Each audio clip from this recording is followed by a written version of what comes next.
Magandang araw mga kaibigan. Bigyan natin ng reaction, opinion itong pahayag ni Senator Ping Lacson laban kay NBI Director Milben Matibag tungkol ito sa plano, statement ni Director Matibag na plano nilang padalhan ng subpuena yung si Mrs. Nancy de la Rosa para magkuha ng impormasyon kung nasaan ngayon si Senator Bato. Ito, grabing respond ni parang nadismaya na siya, na I don't know, nagalit, nadismaya, whatsoever. O ito ang reaksyon ni Senator Ping Lacson. Sabi niya, please don't do this. Yung isubpuena nila si Mrs. Bato de la Rosa, Nancy, isubpuena mo Mrs. ng senador, pareportin mo sa NBI, tatanungin mo nasaan ang kanyang husband. Please don't do this. Sabi niya. Aside from exposing your incompetence in intelligence work, harassing Senator de la Rosa's wife is unprofessional. Trabahong tamad. Okay, dito muna tayo kay Senator Lacson. Ito yung original Lacson na kilala ko o yung kilala ninyo. Yung matinong Lacson nung una na talagang lumalaban para sa karapatan ng Pilipino. Ayaw ng corruption. Hindi siya tumatanggap ng pork barrel funds. Ang galing. Yeah. Bakit ngayon lang lumabas ang tunay na Lacson? Again, kahit binabatikos natin siya nang dahil sa flood control investigation niya, but this time tama, dapat natin siyang purihin dahil don't do this, nakakaya. Nakakaya sa ating grupo. Diba? They are on the same side. Dahil Maka Marcos yan klaro na Maka Marcos itong si Lacson, Matibag, Marcos din. At least may malasakit siya sa kanyang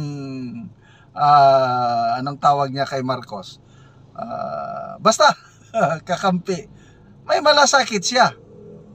So salamat po Senator Lacson for speaking in behalf.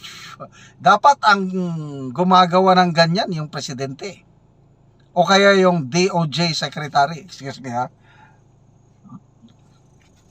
kasi ang immediate boss ng NBI director DOJ. Then DOJ, alter ego ng maling-mali yung ginagawa niyang ganyan unprofessional talaga. Incompetence in intelligence work. Ano bang background ni Matibag sa law enforcement? Wala. Abogado lang, I don't know kung anong practice niya sa law. Politiko, kakampi ng Duterte nung una, ngayon bumalimbing.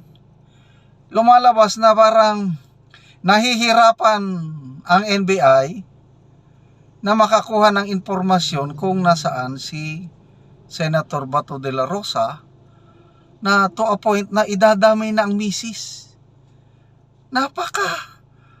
Kung ako ang boss niyan, talagang makakatikim siya sa akin ng granting. Masubpuena nila at mag-appear si Mrs. de la Rosa. Sasabihin ba ni Mrs. de la Rosa na saan nagtatago ang kanyang mister? Never niyang sasabihin. Kahit 10 beses nilang isubpuena, 10 beses mag-appear si Mrs.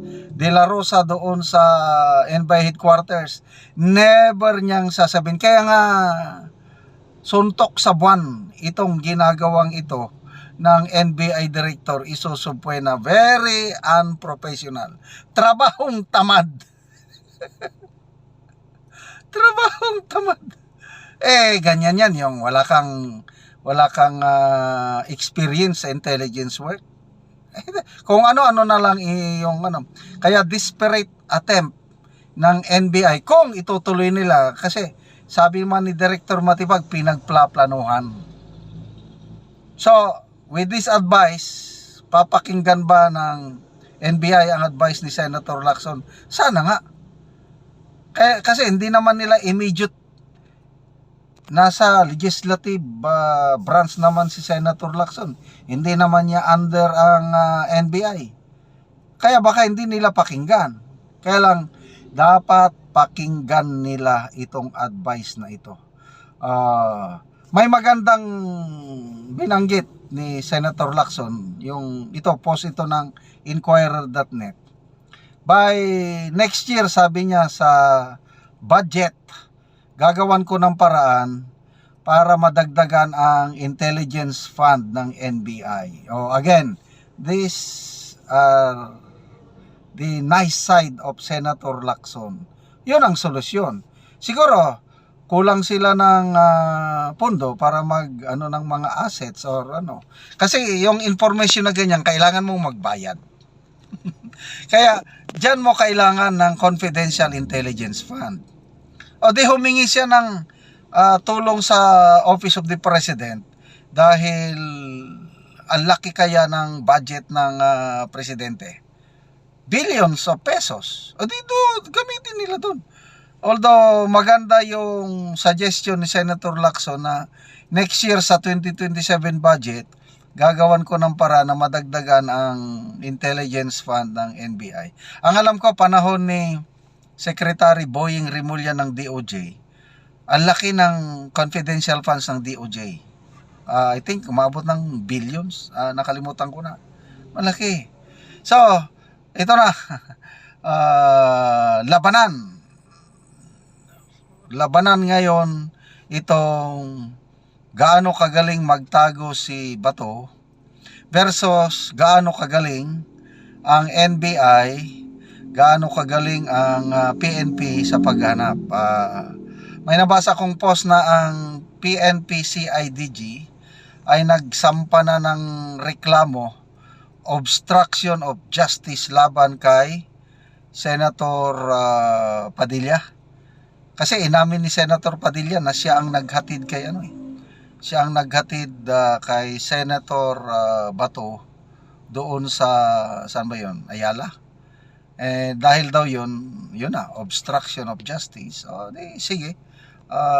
Handa naman siguro sina Senator Padilla, may mga abogado naman yan.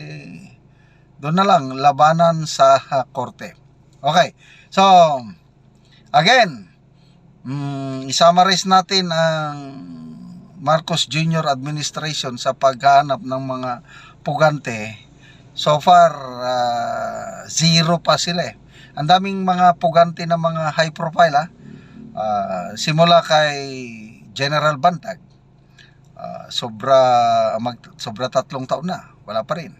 May isa pang Igorot General, si General Domingo, yung hepe ng Drug Enforcement Group ng PNP. May warrant of arrest din yun. Hindi pa nila nahanap. Itong si Atong Ang, ang laki ng patong sa ulo ni Atong Ang. 10 million. Tama ba? 10 million, wala pa rin. Nasaan na si Atong Ang? Pinagmalaki ni Secretary John Vic, I think, few months ago. Muntik naming nabutan. Si Atong Ang, nalit kami ng 1 hour. Nalit kami ng 1 hour. Ano ba 1 hour is long enough para sa isang pugante. So, good luck po sa paghanap. Pang-apat na itong si General Bato. I don't know, few months from now, pang-5 ng fugitive of the law si Senator Bongo. Galingan ninyo. Kasi pag hindi nyo sila nahanap within 2 years, baliwala na yung ICC warrant of arrest na yan. Dahil pag upo ni VP Sara, that's just a piece of paper.